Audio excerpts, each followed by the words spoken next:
आज मी करते आहे दम आलू किंवा दम आलू किंवा आलू दम, काहीही म्हणता येईल. आलू म्हणजे बटाटा, हिंदी शब्द आहे आलू हा. तर त्याच्यासाठी मी जे बटाटे वापरते आहे ते अगदी छोटे छोटे असे लहान लहान बटाटे आहेत. आणि हे असे अख्खे बटाटे मला वापरायचे आहे पूर्ण. म्हणजे ते बटाटे न चिरता तसेच्या तसे मी कुकरमध्ये थोडेसे असे ते बॉईल करून घेणार, शिजवून घेणार आहे. आणि मग त्याची फक्त ही सालं काढायची, सालं काढून मग त्याची भाजी करायची. तर त्याला म्हणायचं दम आलू. तर हे दम आलू मी करते आहे. खूप छान भाजी लागते. आता बटाटा हा तर सगळ्यांना अतिशय प्रिय असा पदार्थ आहे. अनेक पद्धतीने बटाट्याचा वापर माझ्या स्वयंपाकात तर मी करतच असते. आलू पराठा आहे, बटाट्याची भाजी, बटाट्याचा काचऱ्या, बटाट्याचा रस्सा, साबुदाण्याच्या खिचडीत बटाटा घालायला लागतो. अनेक भाज्यांमध्ये आपण बटाटा वापरतो. त्यामुळे बटाटा हा अत्यंत बहुगुणी असा कंद म्हणायचं आहे. आणि त्याचा वापर सगळीकडेच होतो, जगभरच बटाटा वापरला जातो. तर आपल्या भारतीय स्वयंपाकात सुद्धा बटाटा खूप पद्धतीने वापरला जातो. तर हा जो पदार्थ आहे तो पंजाबी पदार्थ आहे, मात्र ही महाराष्ट्रीयन रेसिपी नाही आहे. तर त्याला म्हणायचं दम आलू दम असा. तर त्याच्यासाठी लागणारं साहित्य मी आता इथे ठेवलेलं आहे. काय काय साहित्य लागतं तर सगळ्यात पहिल्यांदा तर बटाटे, आणि अगदी लहान लहान बटाटे आहेत. असे छोटे छोटे बटाटे मला पाहिजे असतात. आणि ते मी शिजवून त्याची सालं काढून मग ते त्या करीमध्ये घालणार आहे. तर हा एक पदार्थ. नंतर मी त्याच्यात कांदा, आता नेहमीचंच असतं कांदा, लसूण, आलं. तर कांद्याची मला पेस्ट करायची आहे. लसूण आणि आल्याची पण पेस्ट करणार आहे. आणि मी हे मटर वापरते आहे या ह्याच्यात. खरं म्हणजे नाही वापरले तरी चालतात, पण माझ्याकडे आज आहे म्हणून मी वापरणार आहे की काहीतरी त्याच्यात एक वेगळा रंग येईल, ग्रीन कलर असा. कारण कोथिंबीर नाही आहे ना आज, म्हणून मग मी मटर वापरते. आणि चवीला छानच लागतात, काहीच प्रश्न नाही. पण जर मटर नसेल तर नसले तरी चालतातच. म्हणजे पण मी आत्ता माझ्याकडे आहे म्हणून मी मटर वापरते. तर आता मेन इन्ग्रेडियंट्स काय काय झाले, हे बटाटे, नंतर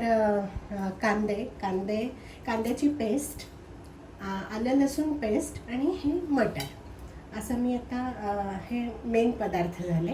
आता त्याला मसाले काय काय लागतात ते मी दाखवते. तर हे मसाले मी आता वापरते आहे. काय काय मसाले आहेत ते मी दाखवते. हे अर्थात मीठ आहे, हळद आहे, नंतर तिखट, हिंग आहे. आपले नेहमीचं जे आपल्याला इतर वेळीसुद्धा भाज्यांमध्ये आपण फोडणी वापरतो त्याच्यासाठी आपण हे वापरतो. ही हळद आहे, नंतर तिखट आहे आणि हिंग. हे पदार्थ तर आपल्या नेहमीच्या फोडणीमध्ये असतात. नंतर हे आहे धणेपूड आहे, ही धणेपूड. आणि ही आहे जिऱ्याची पूड. तर त्यांनी खूप छान स्वाद येतो, ते नेहमी वापरते मी. अशी काही मसालेदार ग्रेव्ही करायची असेल तर मी नेहमी धनेपूड आणि जिरेपूड नक्कीच वापरते, कारण त्याने खरंच छान त्याचा स्वाद खूप छान येतो. आणि हा आपला गरम मसाला आहे. गरम मसाला वापरायचा, तो कुठलाही आपण मसाला वापरू शकतो. मी शक्यतो एव्हरेस्टचा मसाला वापरते, एव्हरेस्टचा गरम मसाला. तर तसा हा मसाला आहे. आणि मीठ आहे, मीठ तर पाहिजेच आहे, प्रत्येक ह्याला मीठ लागतंच. आणि हे मी दही वापरते. हे चांगलं घट्ट असं दही मी फेटून घेतलेलं आहे, थोडंसं फेटून घेतलेलं आहे. तर हे दही मी वापरते. काही वेळेला आपण क्रीम पण वापरू शकतो किंवा कसंही, पण त्याच्यामुळे थोडीशी चांगली चव आणि दाटसरपणा येतो.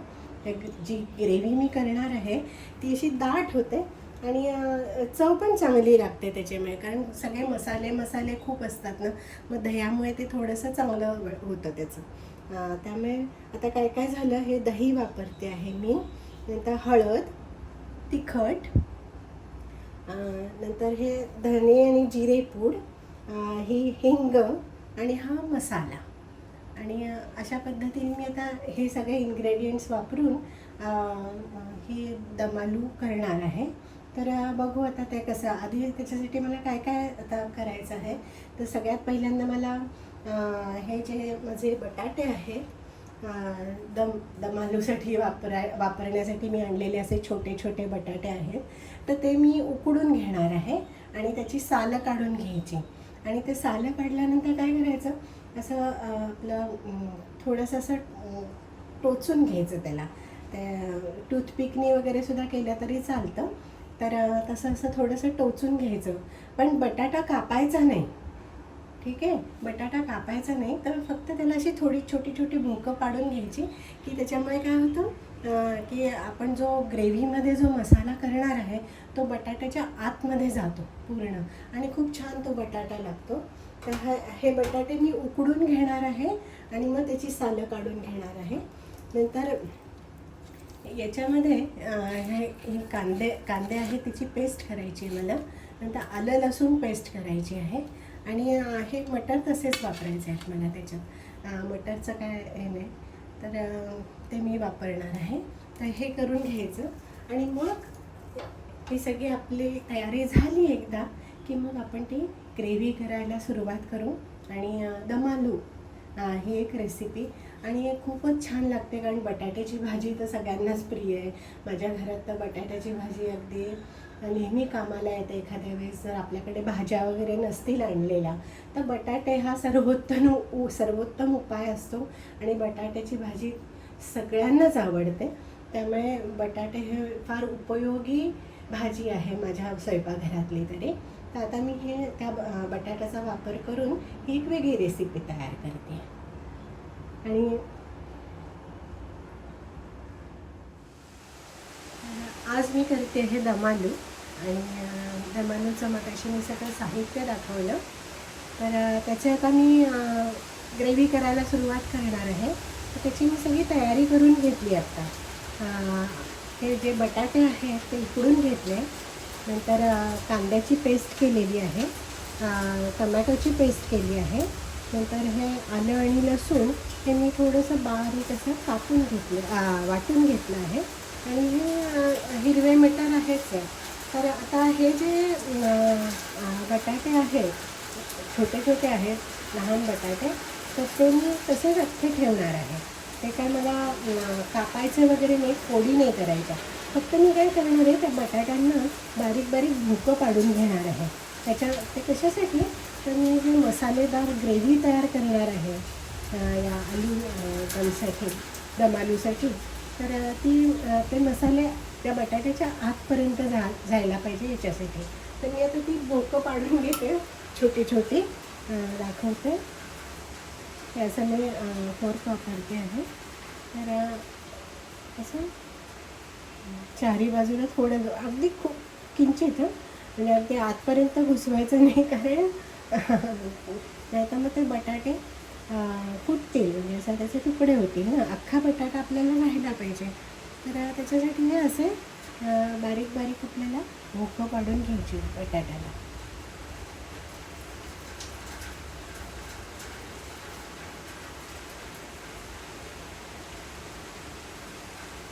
ठीक आहे. आणि खूप पण करायची गरज नाही आहे. चारी बाजूला थोडं थोडं केलं की पुष्कळ होतं, म्हणजे तेवढं पुरेसं होतं. खूप काही प्रत्येक बटाटा अगदी भरपूर अशी पूर्ण चारी बाजूनी भोकं पाडायलाच पाहिजे तसं काही नाही. तर अशा पद्धतीने आपण ही सगळी भोकं पाडून घेऊया. आणि मग ती ग्रेव्ही तयार करण्यासाठी मसाले भरपूर वापरायचे आहेत मला. ते सगळे एकत्र करून ती ग्रेव्ही तयार करायची आणि मग त्याच्यामध्ये हे असे भोकं पाडलेले बटाटे घालायचे. मग आता हा बटाटा तुटला माझा, कसा तुटू नये म्हणून अगदी हलक्या हाताने ते करायचं. भोकं पाडताना अगदी वरच्यावर करायचं. तर अशा पद्धतीने माझी ही सगळी तयारी झालेली आहे. आणि आता मी ग्रेव्ही तयार करायला सुरुवात करते. तर त्याच्या आधी मी माझं हे सगळं साहित्य आहेच आहे. मुख्य साहित्य म्हणजे वाटण आहे, नंतर बटाटे आहेत उकडलेले, मटर आहे, आणि त्याच्याबरोबर जे मसाले लागत आहेत तर ते मी तुम्हाला दाखवते.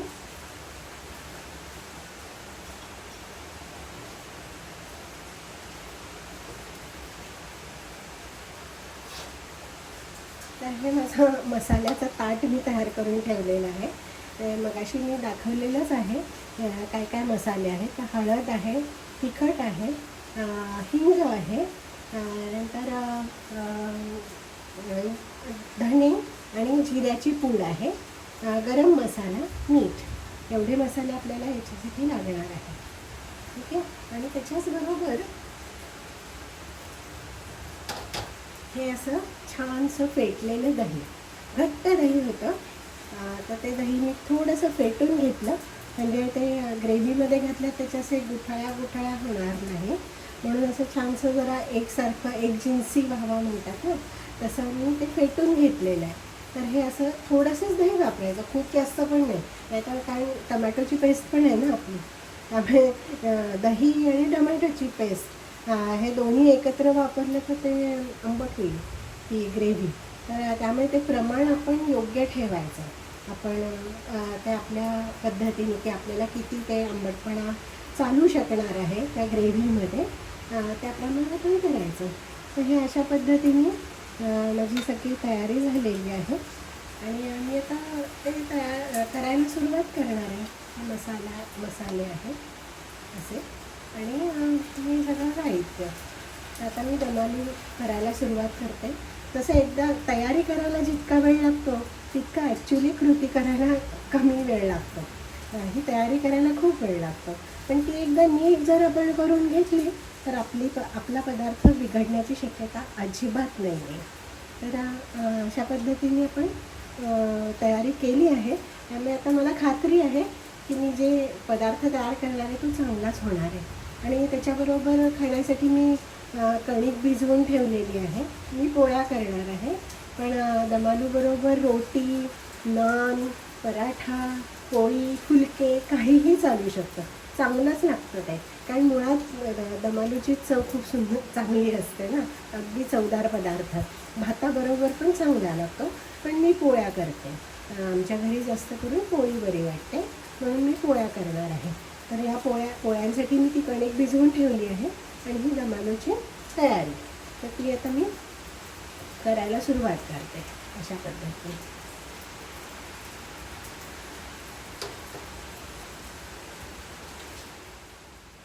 दम आलू तयार करण्यासाठी मी तयारी तर सगळी व्यवस्थित केलेली आहे आणि आता ॲक्च्युली ती रेसिपी करायला सुरुवात करते. तर त्याच्यासाठी मी घेतली आहे ही कढई ॲल्युमिनियमची. तर मी शक्यतो ॲल्युमिनियम किंवा लोखंडी कढई वापरते, कारण नॉनस्टिक भांड्यामध्ये केलेला पदार्थ आणि या अशा धातूच्या भांड्यामध्ये केलेला पदार्थ याच्यात चवीमध्ये फरक असतो असं मला वाटतं. आणि मी नेहमीच अशीच भांडी वापरते स्वयंपाकघरासाठी. नॉनस्टिक शक्यतो नाही वापरत, शक्यतो आहेत माझ्याकडे नॉनस्टिक पण असे पदार्थ तयार करण्यासाठी की जे मला खूप असे परतायचे असतात वगैरे, तर त्याच्यासाठी मी ही अशीच भांडी वापरते. तर ही मी ॲल्युमिनियमची कढई घेतली आहे. तर ती करायला सुरुवात करते. ती कढई स्वच्छ असायला पाहिजे आणि कोरडी, अगदी कोरडी असायला पाहिजे. आता त्याच्यात मी हे तेल घालते, थोडंसं जास्तच घालायचं. नेहमी आपण इतर पदार्थ तयार करण्यासाठी जे तेल वापरतो त्याच्यापेक्षा थोडंसं पण जास्तच तेल वापरायचं. ते तेल थोडंसं तापलं की मी त्याच्यामध्ये पहिल्यांदा आलं लसूणची पेस्ट घालणार आहे. ती थोडी परतून झाल्यानंतर कांद्याची पेस्ट घालते. आता हे जे मी कांदा आलं लसूणचं वाटण घातलं होतं या कढईमध्ये, ते आता पूर्ण ड्राय झालेलं आहे असं. तर आता मी त्याच्यामध्ये टोमॅटोची जी आपण पेस्ट करून घेतलेली आहे ती मी त्याच्यात घालते आणि ती सगळीकडे मिसळून घेते आधी.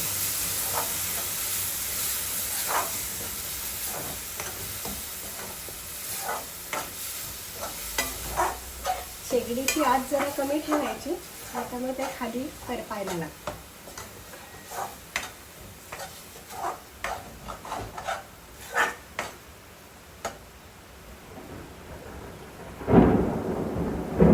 आता ह्याच्यात आहेत कांदा, आलं लसूणचं वाटण आणि टोमॅटोची पेस्ट मी घातली आहे, हळद आणि हिंग घातलं आहे. आता मी त्याच्यामध्ये धणे आणि जिरे याची जी पूड आपण वापरणार आहोत ती घालून घेते. आता बघता आहात की ग्रेव्हीला छान उकळी फुटली आहे आणि त्याचा रंगसुद्धा कसा छान दिसतो, लाल भडक असा रंग आलेला आहे.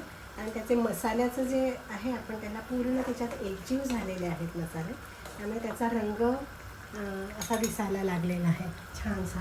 आता मी त्याच्यामध्ये आधी मीठ घालून घेते आपलं.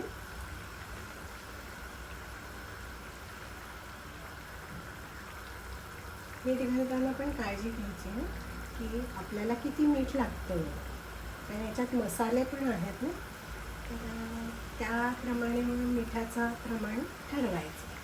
थोडं थोडं घालायचं, कमी पडलं तर आपल्याला नंतर ॲड करता येतं, पण जास्त झालं तर ते काढता येत नाही, त्यामुळे घालताना जरा जपून घालायचं. आणि तिखट आणि मीठ दोन्ही. आता मी याच्यात मीठ चांगलं घालून घेतलेलं आहे. आता त्याची उकळी पण छान फुटलेली आहे आणि तुम्ही बघता आहात की खूप अशी रस्सा नाही झालेला त्याचा, असे दाट अशी ग्रेव्ही मी केलेली आहे त्याची. आणि ती आता अजून आटणार आहे आणि मी आता त्याच्यामध्ये हे बटाटे घालणार आहे एक एक करून.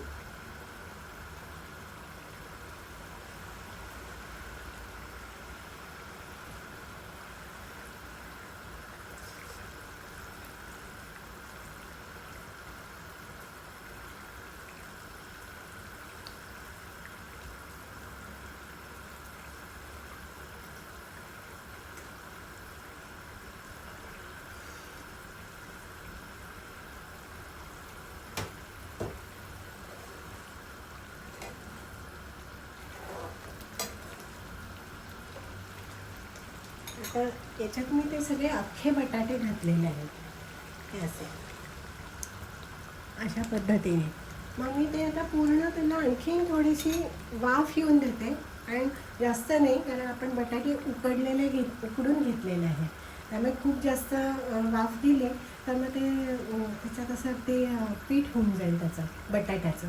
तर तसं नको आहे आपल्याला, अख्खे बटाटे राहायला पाहिजेत. आणि मग अगदी ते खूप छान एकजीव झालं की मग सगळ्यात शेवटी मी त्याच्यामध्ये आपले तिथे वाटीमध्ये ठेवलेले मटर घालणार आहे, हे असे त्याला एक आणखी. आता हा सगळा रंग आहे, तर याच्यात हा ग्रीन मटर घातले हिरवे की त्याला असा छान रंग पण चांगला येतो, ते कॉम्बिनेशन पण छान दिसतं, पदार्थ दिसायला पण चांगला दिसतो.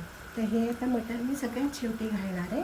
आधी आता हे बटाटे आणि ते मसाले हे एकजीव होऊन देते मी थोडा वेळ. हे आपली दम आलूची ग्रेव्ही आणि हे असे त्याच्यामध्ये घातलेले बटाटे असे छान ते एकजीव होत आहे. आणि त्याच्यामधलं सगळा रंग आणि त्याची जी मसाल्याची जी चव आहे तीसुद्धा त्याच्यामध्ये आता येते आहे, ते आता ही माझी ग्रेव्ही तयार होत आलेली आहे, म्हणजे ऑलमोस्ट झालेलीच आहे. हे असे बटाटे त्याच्यामध्ये, आणि तुम्ही बघतात की मी जास्त त्याचा रस्सा असा पातळ केलेला नाही आहे, दाटसर केलेली आहे. आणि त्याच्यामध्ये घातलेले मसाले आणि ते वाटण आणि बटाटे हे आता या सगळ्याची चव अशी एकत्र झालेली आहे आणि छान दिसतं आहे ते. आता त्याच्यामध्ये मी हे हिरवे मटर घालते आणि त्यामुळे त्याची चव पण चांगली लागते याची आणि दिसायला पण चांगलं दिसतं. आता मी पोळ्या करून घेणार आहे आणि मग दम आलू आणि पोळी, गरम गरम पोळी, असा एक छानसा माझा आजच्या जेवणाचा मेनू तयार होईल. तर आता मी पोळ्या करायला सुरुवात करते. ही कणिक वगैरे मी भिजवून घेतलेली आहे, तवा ठेवलेला आहे आणि आता मी करायला सुरुवात करते. पोळ्या झाल्या की मग दम आलू आणि पोळी असं आमचं आजचं जेवण आहे. तर हे माझे दम आलू तयार झाले, अख्खे बटाटे आहेत, त्याच्यात मी थोडेसे हिरवे मटर घातलेले आहेत आणि बाकीचे मसाले असं ते एकजीव होऊन अतिशय चवदार अशी छानशी आणि साधी, त्याचे इन्ग्रेडियंट्स अगदी सिंपल जे आपल्या रोजच्या रोज आपल्या घरात असतात असे इन्ग्रेडियंट्स वापरून ही छानशी रेसिपी तयार होते. त्याच्याबरोबर मी पोळ्या केलेल्या आहेत. पण काही चालू शकतं, रोटी, नान, पराठा, पोळी, फुलके काही चालू शकतं, भात असं होऊ शकतं. त्याच्याबरोबर थोडंसं रायता किंवा कोशिंबीर पण असली की आणखीन चांगली चव येईल त्याची. तर अशा पद्धतीने माझी ही आजची रेसिपी तयार झालेली आहे.